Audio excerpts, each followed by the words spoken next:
מדי זמן אנחנו נפרדים. הגיע הזמן קצת לצאת לעולם הגדול ולשירות שלי.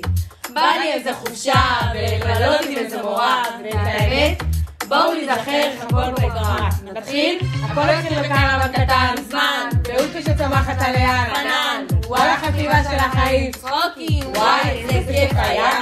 הקורונה נכנסה פה לחיים, חיידק, נכנסנו פעמיים לבידוד, וכל הלמידה שמרחוק, חזק, איזה תקופה.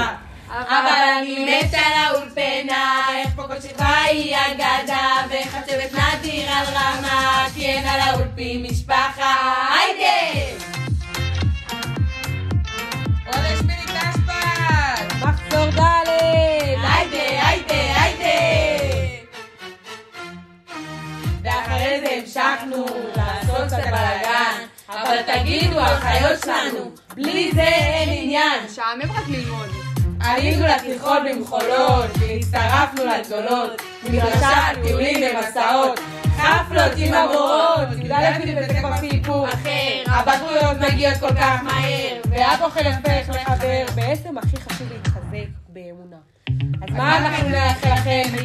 שתמיד תמיד תמשיכו רק לחלום, כי לנו היו שנים יעלום, וואי, איך שנתגעגע באמת. אבל אני מת על האולפנה, איך פה כל שכבה היא אגדה, ואיך הצוות נדיר על רמה, כי אין האולפים משפחה, היידה!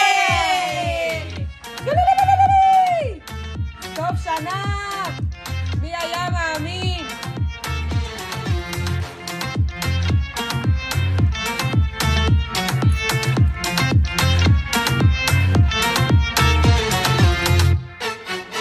שביסטיות שלנו החיות, תרימו את האולפי האהובות, תהליכן לגמרי סומכות, תנצלו את הזמן, זה עובר בשניות, אז יאללה האולפי נפרדים, תמשיכו לעשות כאן רק חיים, נבוא לבקר עוד כמה שנים, אוהבות אתכן על העננים שמינית. מה, זהו?